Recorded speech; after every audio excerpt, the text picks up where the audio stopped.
Good. Hey, April, how are you? I'm good.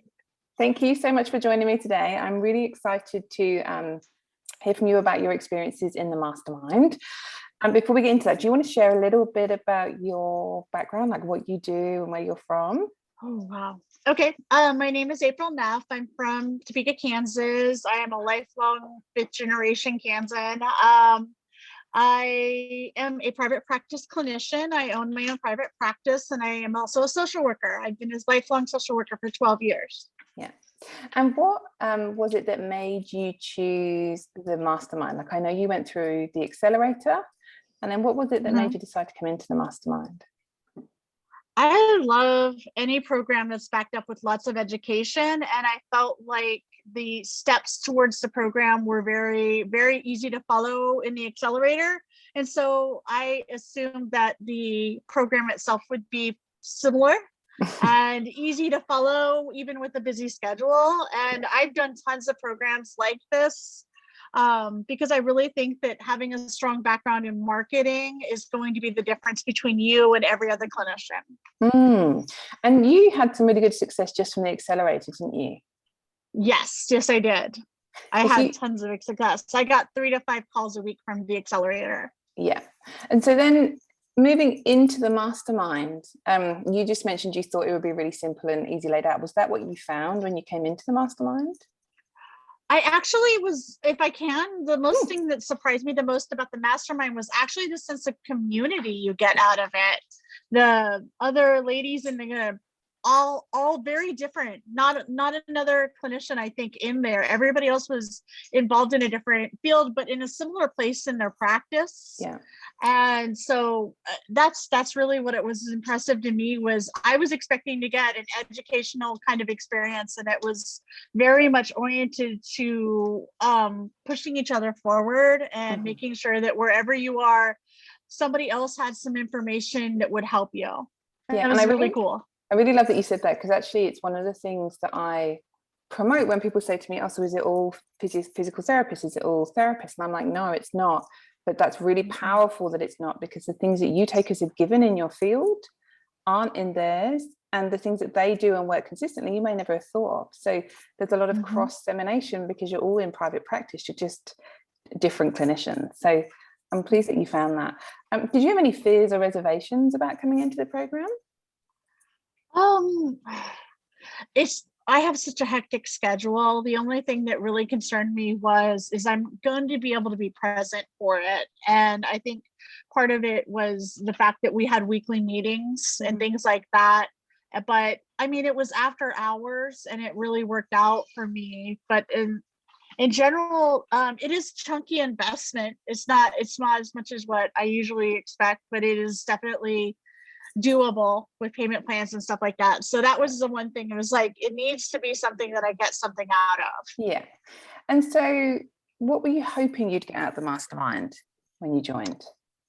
Oh, so I had a major life transition during that time, I started the accelerator. I was on vacation and doing an intensive to get an idea of what my specialty would be. And then when I joined the mastermind itself, I was moving from a solo practitioner to a group practice. And so I guess I wanted additional support during that transition. And also I wanted to be able to, I mean, it's a big responsibility to take on other people's livelihood. I wanted to be successful at bringing on a new associate, just one new associate. Yeah. And how many associates do you have now? Do you just have that one? I have the one, and then I have another one that will start at the end of summer. And so what impact has the program had in that transition of bringing on a new associate, moving from solo to group, and all the things that went with it? Well, a couple of things. I've met some really interesting people all over the United States who are still cheerleaders. We're still friends afterwards. As far as the activities and things like that, I will say I've never finished. I still am really glad to have access so I can still continue to implement things as I grow.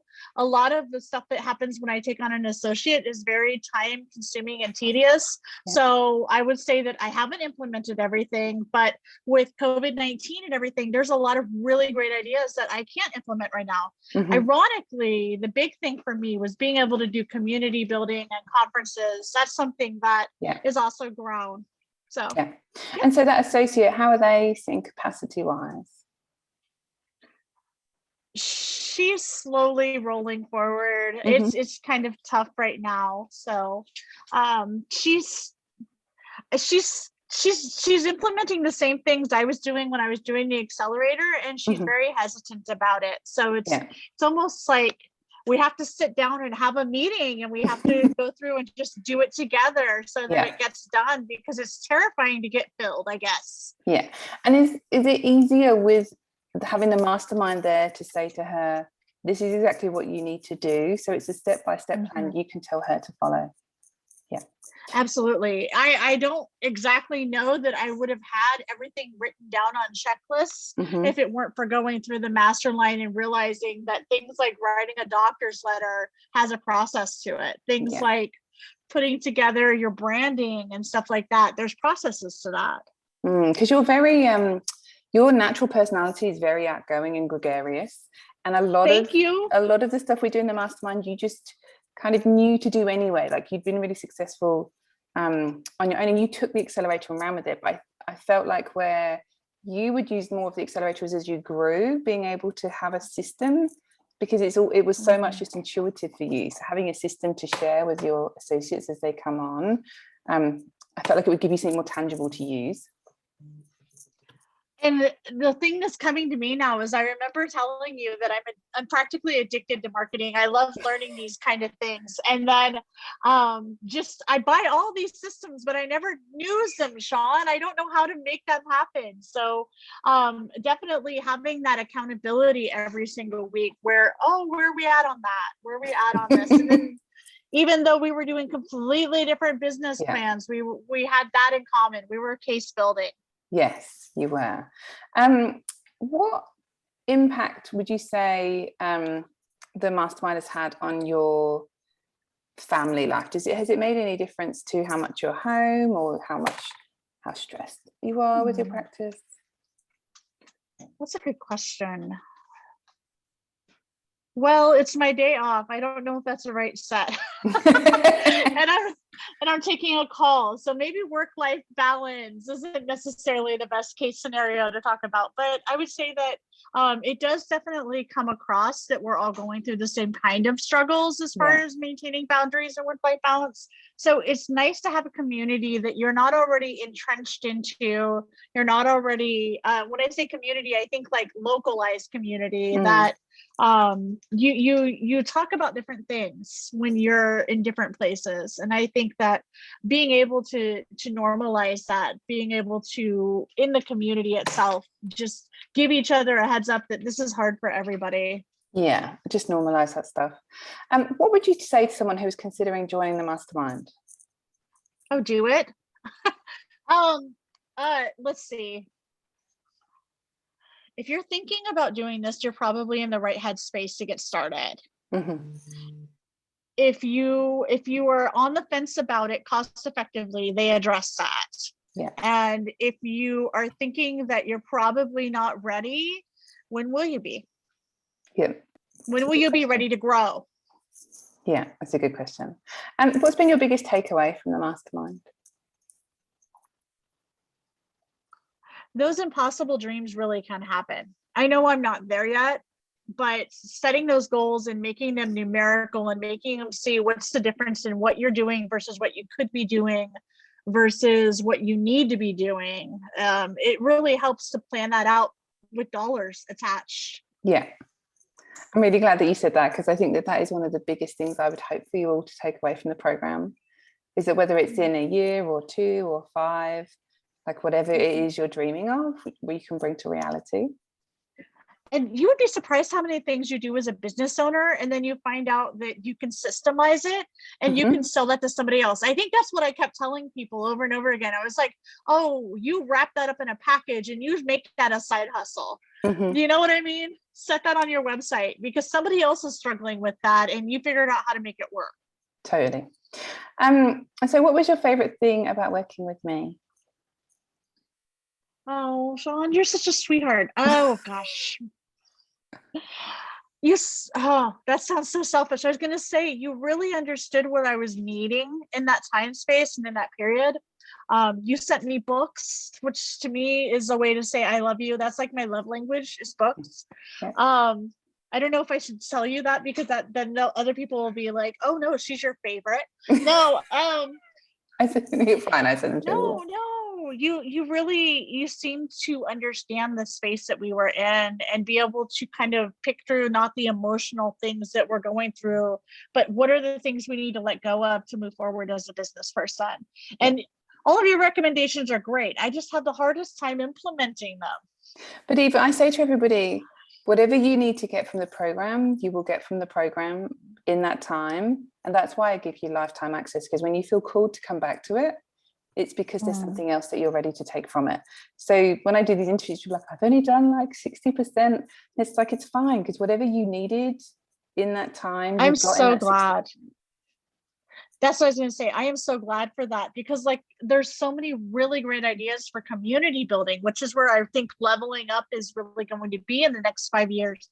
And we can't do it right now. Yeah. And I remember going to you and saying, I want to do this. I'd love to, bring a conference to the Midwest or bring something even on a micro level that's close to being a conference. And then I'm like, I can't even see my family right now. That's not going to happen. Yeah. Yeah. Tricky time. But hopefully the people listening to this have forgotten or are at least forgotten the things that are normal right now. And everything is not necessarily moving back to normal, but moving towards a new normal where we can engage in public again together. Yeah. Yeah. And it'll be something we don't take for granted again, I don't think either. Oh, I bet. Absolutely. Do you have anything else to add, April? I appreciate you so much. And I hope you don't mind my husband walking in and out. I'm at home. That's fine. This is life. Let me do that again. Okay. I really, really appreciate you so much. I'm glad that you're out there reaching out to business owners and helping them move past whatever's blocking them and getting this stuff. I love your accelerator. I recommended it to dozens of people. I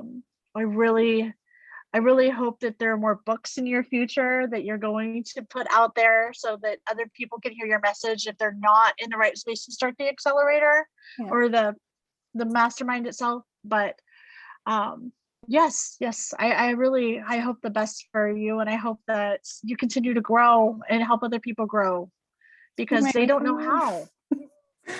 They don't know how. And you make it so easy. At the end, we're both always like, ooh. Thank you. It's honestly such a joy for me to support you, women, and particularly moms like you. You've got a number of children at home that you're looking after whilst you're doing everything you're doing, to just make it easy so that you're not trying to guess or fumble your way through the growth that you want. You can just say, I've got an hour, I know what I need to do, and to give you that sense of direction so that you can achieve all the things that you are here to, so that you can help all of the people that you're here to help. And you can be incredibly bright and really struggle with mastermind. You can really struggle with any kind of marketing. You can have a background in marketing. I was a photographer for 9 years, and I know what looks beautiful graphically, but that might not be the right look for something that's a speech pathologist. Yeah. And so when you have just a strict marketing ideal and know that industry really, really well, you can be the smartest person in the room and not know exactly how to reach your clients. Yeah. And I think that's what you provide. Yeah. Yeah. Thank you, my love. It's been such a pleasure to hear your experiences. Thank you. I hope I get to continue to contribute. Yeah. We will see more of you, I am sure. All right. I'll talk to you later.